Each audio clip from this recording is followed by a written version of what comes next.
ಸರ್ವರಿಗೂ ವಾಕ್ಯ ಸಂಗಮ ಯೂಟ್ಯೂಬ್ ಚಾನಲ್ಗೆ ಸ್ವಾಗತವನ್ನು ಬಯಸುತ್ತೇನೆ. ಆತ್ಮೀಯರೇ, ಇಂದು ಕ್ಲಾಸ್ ಅನಲೈಸಿಸ್ ಅನ್ನೋದ್ರ ಬಗ್ಗೆ ನಾನು ಇಂದು ಪಾಠವನ್ನು ತಮಗೆ ಕೊಡ್ತಾ ಇದ್ದೇನೆ. ಇದು ಕ್ಲಾಸ್ ಅನಲೈಸಿಸ್ ಅಂದರೆ ಇಲ್ಲಿ ಒಂದಕ್ಕಿಂತ ಹೆಚ್ಚು ವಾಕ್ಯಗಳು ಸೇರಿ ಒಂದು ಕಾಂಪ್ಲೆಕ್ಸ್ ಸೆಂಟೆನ್ಸ್ ಆಗಿರ್ತದೆ. ಅದ್ರ ಬಗ್ಗೆ ನಾನು ಇಲ್ಲಿ ಮಾತನಾಡೋದಕ್ಕೆ ಹೋಗ್ತಾ ಇದ್ದೀನಿ. Whenever you heard the question, the old man who lived in that house answer that the earth is flat. ಇಲ್ಲಿ ಒಂದನೇ ವಾಕ್ಯದಲ್ಲಿ ನಾನು ಈ ವಾಕ್ಯಗಳನ್ನ ಮಾಡಿದ್ದೀನಿ. ಅಲ್ಲಿ ಒಂದಕ್ಕಿಂತ ಹೆಚ್ಚು ವಾಕ್ಯಗಳು ಕೂಡಿ ವಾಕ್ಯ ರಚನೆ ಆಗಿದೆ. ಹಾಗೆ ಎರಡರಲ್ಲೂ ಕೂಡ ಅಷ್ಟೇ. After we had finished the working we watched the film on the video.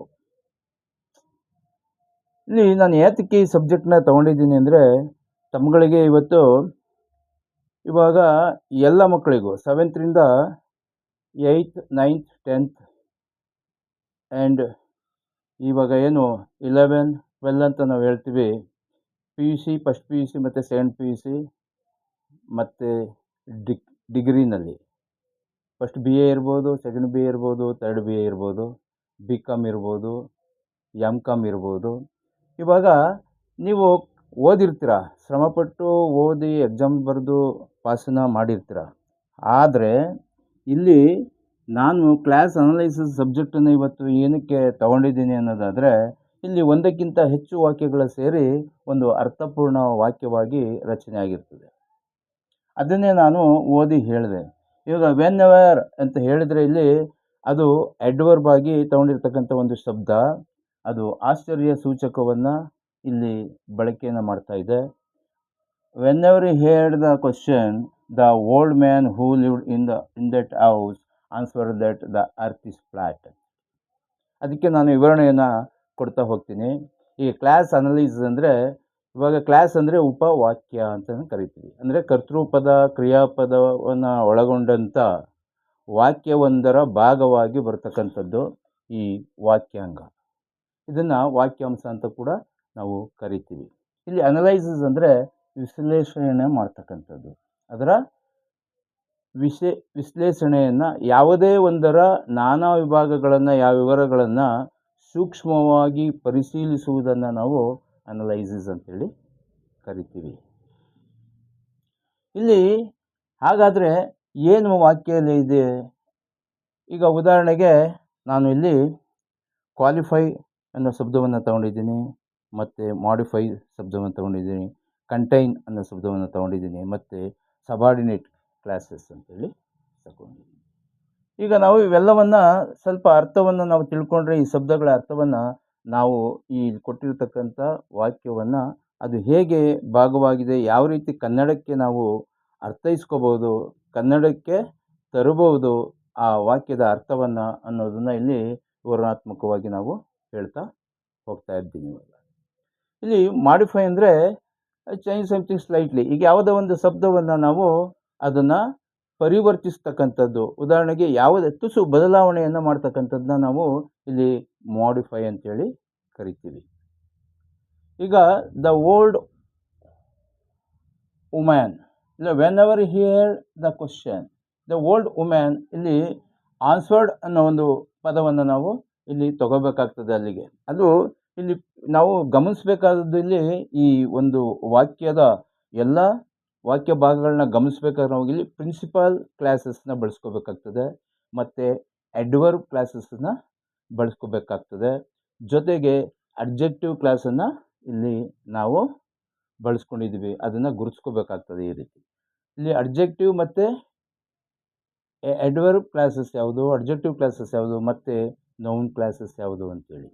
ಇಲ್ಲಿ ಒಂದು ಉದಾಹರಣೆ, ಒಂದು ಪದವನ್ನು ನಾವು ತಗೊಂಡ್ವಿ, ಸಬಾರ್ಡಿನೇಟ್ ಕ್ಲಾಸ್ ಅಂತೇಳಿ. ಸಬಾರ್ಡಿನೇಟ್ ಕ್ಲಾಸ್ ಅಂದರೆ ಏನು? ಅಲ್ಲಿ ಮೈನ್ ಕ್ಲಾಸ್ ಮತ್ತು ಸಬಾರ್ಡಿನೇಟ್ ಕ್ಲಾಸ್ ಅಂತೇಳಿ ಪ್ರತಿ ವಾಕ್ಯಗಳನ್ನ ನಾವು ರಚನೆ ಮಾಡುವಾಗ ಕಾಂಪ್ಲೆಕ್ಸ್ನಲ್ಲಿ ಇಲ್ಲಿ ಬರ್ತಕ್ಕಂಥ ಭಾಗಾಂಶಗಳು. ಇವುಗಳನ್ನ ನಾವು ಅರ್ಥ ಮಾಡ್ಕೋಬೇಕು.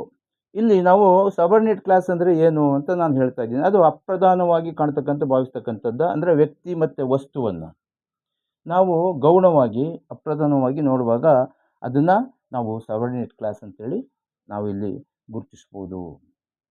ಇಲ್ಲಿ ಮೇನ್ ಕ್ಲಾಸ್ ಅಂದರೆ ಪ್ರಿನ್ಸಿಪಲ್ ಕ್ಲಾಸ್ ಅಂತಂದು ಕೂಡ ನಾವು ಹೇಳ್ತೀವಿ, ಮೇನ್ ಕ್ಲಾಸ್ ಅಂತಂದು ಕೂಡ ಹೇಳ್ತೀವಿ.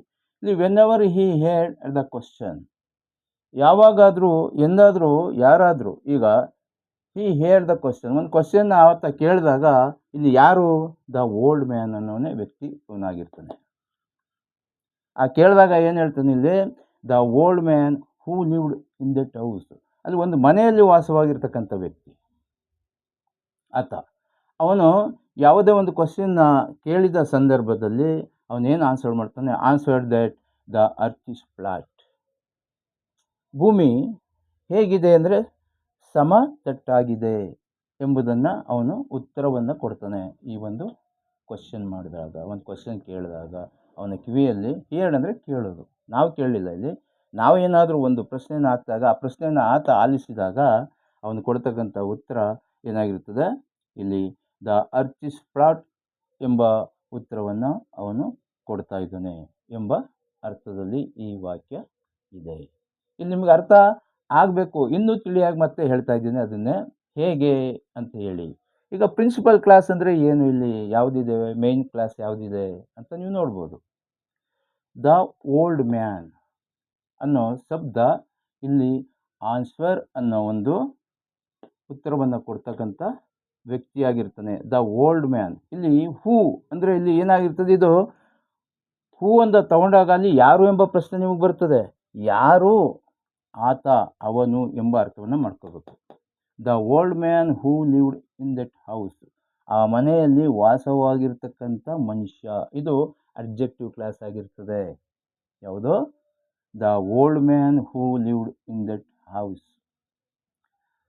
ಅಲ್ಲಿ ಮೇನ್ ಕ್ಲಾಸ್ ಯಾರು, ಹಾಗಾದರೆ ಆ ವ್ಯಕ್ತಿಯನ್ನೇ ನಾವು ತಗೋಬೇಕಾಗ್ತದೆ. ಅವನೇ ಇಲ್ಲಿ ಉತ್ತರವನ್ನು ಕೊಡ್ತಾವನು, ಎಲ್ಲಿ ವಾಸವಾಗಿದ್ದವನು. ಆನ್ಸರ್ಡ್ ದಟ್ ಏನಂದ, ದ ಅರ್ತ್ ಇಸ್ ಫ್ಲಾಟ್. ಇದು ಯಾವುದಿಲ್ಲಿ ಮೇನ್ ಕ್ಲಾಸ್ ಆಯಿತು, ಹಾಗಾದರೆ ದ ಓಲ್ಡ್ ಮ್ಯಾನ್ ಅನ್ನೋನು ಆನ್ಸರ್ ಮಾಡಿದವನು ಮೇನ್ ಕ್ಲಾಸ್ ಆಗ್ತಾನೆ. ಇಲ್ಲಿ when ever he heard the question, ನೀವು ರಚನೆ ಮಾಡುವಾಗ ಅಭ್ಯಾಸ ಮಾಡಿ, ಈ ರೀತಿ ಇದನ್ನು 5 ಸರಿ 10 ಸರಿ ನೀವು ಬರೀರಿ, ಬರೆದಾಗ ಒಂದು ಇಮೇಜಿಸ್ ನಿಮಗೆ ಬರ್ತದೆ. ಇಲ್ಲಿ when ever he heard the question, ಇಲ್ಲಿ ಆಶ್ಚರ್ಯ ಸೂಚಕವಾಗಿ ಇಲ್ಲಿ ಬಳಕೆ ಮಾಡ್ಕೊಂಡಿದ್ದೀವಿ ಅಂತ ಹೇಳಿದ್ದೀನಿ. ವೆನ್ ಎವರ್ ಅನ್ನೋದನ್ನ, ಹಿ ಹಿಯರ್ಡ್ ದ ಕ್ವಶನ್, ಈತ ಮ್ಯಾನ್ ಅಂತ ಹೇಳಿ ಇದ್ದಾನೆ, ಆ ವ್ಯಕ್ತಿ ಆ ಪ್ರಶ್ನೆಯನ್ನು ಆಲಿಸಿದಾಗ ಅಂತ ಅರ್ಥ. ಇದನ್ನ ನಾವು ಅಡ್ವರ್ಬ್ ಕ್ಲಾಸ್ ಅಂತೇಳಿ ಕರಿತೀವಿ. ಈ ಕ್ಲಾಸಸ್ನ ನೀವು ಮಾಡಿಕೊಂಡಾಗ ಈ ಥರ ವಾಕ್ಯಗಳನ್ನ ರಚನೆ ಮಾಡೋದಕ್ಕೆ ಸುಲಭ ಆಗ್ತದೆ. ಅಂದರೆ ಇಲ್ಲಿ ಮೇನ್ ಕ್ಲಾಸ್ ಯಾವುದು ಅಂದರೆ, ಇಲ್ಲಿ ಅವನು ಹೇಳಿದ್ದೇನು, answer that earth is flat, ಹೌದಲ್ವಾ, ಅದನ್ನು ನೌನ್ ಕ್ಲಾಸ್ ಅಂತೇಳಿ ಕರಿತೀವಿ. ಇಲ್ಲಿ ನಿಮಗೆ ನೌನ್, ಹಿಂದೆ ನಾನು ಪಾಠ ಮಾಡುವಾಗ ಇದೇ ರೀತಿ ಸುಲಭವಾಗಿ ನೌನ್ ಕ್ಲಾಸ್, ಅಡ್ವರ್ಬ್ ಕ್ಲಾಸ್ ಮತ್ತು ಅಬ್ಜೆಕ್ಟಿವ್ ಕ್ಲಾಸ್ ಬಗ್ಗೆ ಮಾತನಾಡಿದ್ದೇನೆ. ಆದರೆ ಇಲ್ಲಿ ನಾನು ಆ ವಾಕ್ಯವನ್ನು ಅಂದರೆ ಕಾಂಪ್ಲೆಕ್ಸ್ ವಾಕ್ಯವಾಗಿ ಇಲ್ಲಿ ತಂದು ವಾಕ್ಯದ ಅರ್ಥವನ್ನು ಹೇಳ್ತಾ ಇದ್ದೇನೆ. ಇಲ್ಲಿ ಏನು ಮಾಡೋದು, ಹಾಗಾದರೆ ಇಲ್ಲಿ ಕ್ವಾಲಿಫೈ ಏನು ಆಗಿದೆ, ಇಲ್ಲಿ ಕ್ವಾಲಿಫೈ ಅಂದರೆ ಏನು ನೀವು ಅರ್ಥ ಮಾಡ್ಕೋತೀರಾ, ಸಾಮಾನ್ಯ ಒಂದು ಹೇಳಿಕೆಯನ್ನು ನಾವು ಅದರ ಅರ್ಥವನ್ನು ಸೀಮಿತಗೊಳಿಸುವಲ್ಲಿ ಕ್ವಾಲಿಫೈ ಮಾಡ್ತಾ ಇರ್ತೀವಿ ವಾಕ್ಯವನ್ನು. ಅದೇ ರೀತಿ ಏನು ಮಾಡ್ತಾ ಇರ್ತೀವಿ, ಅಡ್ವರ್ಬ್ ಕ್ಲಾಸ್ ಅದು ಇಲ್ಲಿ ಟೈಮನ್ನು ಹೇಳ್ತದೆ. When ever he heard the question, ಕೇಳಿದ ಸಂದರ್ಭದಲ್ಲಿ, ಅದು ಅಡ್ವರ್ಬ್ ಕ್ಲಾಸ್ ಆಗಿ ಇಲ್ಲಿ ಟೈಮ್ ಆಫ್ ಅಡ್ವರ್ಬ್ ಕ್ಲಾಸ್ ಆಗಿದೆ. ಅದರ ಬಗ್ಗೆ ತುಂಬ ನಾನು ಮಾತಾಡಿದ್ದೇನೆ. ಅಡ್ವರ್ಬಲ್ಲಿ ನಾವು ಮೊದಲು ಏನನ್ನು ತರ್ತೇವೆ, ಏನೆಲ್ಲ ತಿಳ್ಕೋಬೇಕು ಅನ್ನೋದ್ರ ಬಗ್ಗೆ ಕೂಡ ಹಿಂದೆ ನಾನು ಪಾಠ ಮಾಡಿದ್ದೆ. ಅಡ್ವರ್ಬಲ್ಲಿ manner of adverb, place of adverb ಮತ್ತು ಟೈಮ್ ಆಫ್ ಅಡ್ವರ್ಬ್, ಇದ್ರ ಬಗ್ಗೆ ಪಾಠ ಮಾಡಿದ್ದೆ. ಮುಂದಿನ ತರಗತಿ ಬಂದಾಗ ಅದಕ್ಕೆ ಸಂದರ್ಭಗಳು ಒದಗಿ ಬಂದಾಗ ಪಾಠವನ್ನು, ಈ ವಿಚಾರವನ್ನು ತರ್ತೇನೆ ನಿಮ್ಮ ಮುಂದೆ ಅಂಥೇಳಿ ನಾನು ಹೇಳ್ತಾ ಇರ್ತಿದ್ದೆ. ಅದರಂತೆ ನಾನು ಅವನ ಪಾಲನೆಯನ್ನು ಕೂಡ ಮಾಡ್ತಾ ಇರ್ತೇನೆ. ಇಲ್ಲಿ ಕಂಟೈನ್ ಅಂದರೆ ಒಳಗೊಂಡಿರ್ತಕ್ಕಂಥದ್ದು, ಏನನ್ನು ಒಳಗೊಂಡಿರ್ತದೆ ಅನ್ನೋದು ನೀವು ಅರ್ಥ ಮಾಡ್ಕೊಳ್ಳಿ. ಮಾಡಿಫಿಕೇಷನ್ ಅಲ್ಲ ಮಾಡಿಫೈ ಅಂದರೆ ಏನು, ಇದರಲ್ಲಿ ಮಾಡಿಫೈ ಆಗಿದೆ ಅಂದರೆ ಇಲ್ಲಿ ಮಾಡಿಫೈ ಅಂದರೆ ಬದಲಾಯಿಸೋದು ಅಂತೇಳಿ ಅಷ್ಟೇ. ಇಲ್ಲಿ ಪರಿವರ್ತನೆಯನ್ನು ಮಾಡ್ತಕ್ಕಂಥದ್ದು, ಮಾಡಿಫಿಕೇಷನ್ ಮಾಡ್ತಕ್ಕಂಥದ್ದು. ಇಲ್ಲಿ ಮಾಡಿಫಿಕೇಷನ್ ಏನಾಗಿದೆ ಹಾಗಾದರೆ, ಯಾವುದು ಮಾಡಿಫಿಕೇಷನ್ ಆಗಿದೆ ಅನ್ನೋದನ್ನು ನೀವು ಅರ್ಥ ಮಾಡ್ಕೋಬೇಕಾಗ್ತದೆ. ಇಲ್ಲಿ ವೆನ್ಎವರ್ ಹೇಳಿದೆ, ಇದು ನಾನು ಹೇಳಿದೆ, ಇದನ್ನು ಅಡ್ವರ್ಬ್ ಕ್ಲಾಸ್ ಆಗಿ ನಾವು ತೊಗೊಂಡಿದ್ದೀವಿ. ಈ ರೀತಿ ಅರ್ಥ ಮಾಡ್ಕೋತೀವಿ ನೋಡಿ. ವೆನ್ಎವರ್ ಹೇಳಿದ ಕ್ವಶನ್, ಇಲ್ಲಿ ನೋಡಿ, ಇಲ್ಲಿವರೆಗೆ ಒಂದು ಅರ್ಥ ಮಾಡ್ಕೊಂಡಿದ್ದೀನಿ. ಯಾವುದೋ ವ್ಯಕ್ತಿ ಅವನೇ ಆಗಿರ್ತಾನೆ ಈತ. The old man who lived in that house, ಈ ಒಂದು ಮನೆಯಲ್ಲಿ ವಾಸವಾಗಿರ್ತಕ್ಕಂಥ ವ್ಯಕ್ತಿ ಅವನಾಗಿರ್ತಾನೆ. ಅದನ್ನು ನಾವು ಏನು ಮಾಡ್ತೀವಿ, ಅಡ್ಜೆಕ್ಟಿವ್ ಕ್ಲಾಸ್ ಆಗಿ ಮಾಡ್ಕೋತಾ ಇದ್ದೀವಿ. ಇಲ್ಲಿ ಇದನ್ನು ಅಡ್ಜೆಕ್ಟಿವ್ ಕ್ಲಾಸ್ ಅಂತ ಹೇಳ್ತೀವಿ. ಯಾರು ಆ ವ್ಯಕ್ತಿನಲ್ಲಿ ಆನ್ಸರ್ ಮಾಡೋದು, ಇದನ್ನು ನಾವೇನು ಮಾಡ್ತೀವಿ, ನೌನ್ ಕ್ಲಾಸ್ ಆಗಿ ಮಾಡ್ತಾ ಇದ್ದೀವಿ. ಅಂದರೆ ಅವನೇನಂತ ಉತ್ತರ ಕೊಡ್ತಾನೆ ಅಂದರೆ, that he earth is flat ಅನ್ನೋ ಉತ್ತರವನ್ನು ಆತ ಕೊಡ್ತಾನೆ. ಇದಕ್ಕೆ ನಾವು ಕಾಂಪ್ಲೆಕ್ಸ್ ಸೆಂಟೆನ್ಸ್ ಅಂತ ಹೇಳ್ತೀವಿ.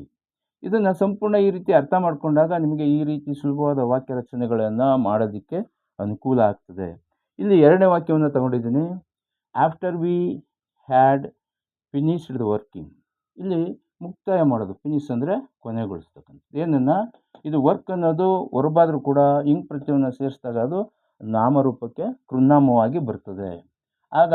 ಆಗ ಕೆಲಸವನ್ನು ಎಂಬ ಅರ್ಥದಲ್ಲಿ ನಾವು ತಿಳ್ಕೊತೀವಿ. ಆಫ್ಟರ್ ಅಂದರೆ ನಂತರ, ಯಾವಾಗ, ಮಾಡಿದ ಮೇಲೆ ಅಂತೇಳಿ. After we had finished the working we watched the film on the video, ಈ ವಿಡಿಯೋನಲ್ಲಿ ನಾವು ಆ ಫಿಲಮನ್ನು ನೋಡಿದ್ವಿ ಎಂಬ ಅರ್ಥದಲ್ಲಿ ಇದೆ.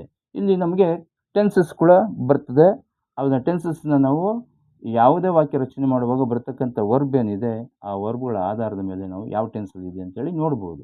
ಇದು ಪಾಸ್ಟ್ ಪರ್ಫೆಕ್ಟ್ ಟೆನ್ಸಲ್ಲಿದೆ, ಇದು ಪಾಸ್ಟ್ ಟೆನ್ಸಲ್ಲಿದೆ. ಇಲ್ಲಿ ನೋಡಿದ, ಮಾಡಿದ ನಂತರ ಅಂತ ಹೇಳ್ತೀವಿ. ಇಲ್ಲಿ ನಾವು ನೋಡಿದ್ದನ್ನು ಇಲ್ಲಿ ನಾವು ಭೂತಕಾಲದಲ್ಲಿ ಪಾಸ್ಟ್ ಟೆನ್ಸಲ್ಲಿ ಹೇಳ್ತಾ ಇದ್ದೀವಿ. ಇಲ್ಲಿ ಪಾಸ್ಟ್ ಪರ್ಫೆಕ್ಟ್ ಇದೆ.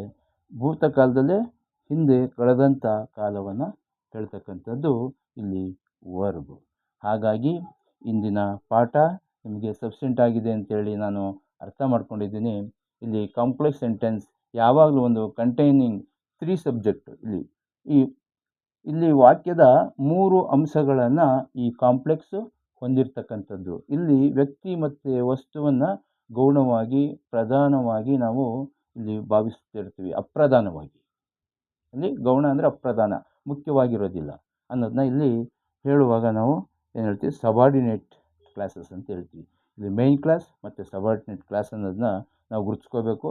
ಆ ಗುರುತಿಸ್ಕೋತಾ ಹೋದಾಗ ನಮಗೆ ಅಡ್ಜೆಕ್ಟಿವ್ ಕ್ಲಾಸ್ ಯಾವುದಿದೆ, ನೌನ್ ಕ್ಲಾಸ್ ಯಾವುದಿದೆ ಮತ್ತು ಅಡ್ವರ್ಬ್ ಕ್ಲಾಸ್ ಯಾವುದಿದೆ ಅಂತ ನಾವು ಅದರ ಭಾಗಗಳನ್ನಾಗಿ ಮಾಡಿಕೊಂಡಾಗ ನಿಮಗೆ ಈ ವಾಕ್ಯಗಳನ್ನ ಸುಲಭವಾಗಿ ರಚನೆ ಮಾಡೋದಕ್ಕೆ ಇಲ್ಲಿ ಆಗ್ತದೆ ಎಂಬ ಅಂಶವನ್ನು ನಿಮ್ಮ ಮುಂದಿಟ್ಟು ಇಂದಿನ ಪಾಠವನ್ನು ಎಂದಿನಂತೆ ಮುಕ್ತಾಯ ಮಾಡ್ತಾಯಿದ್ದೀನಿ.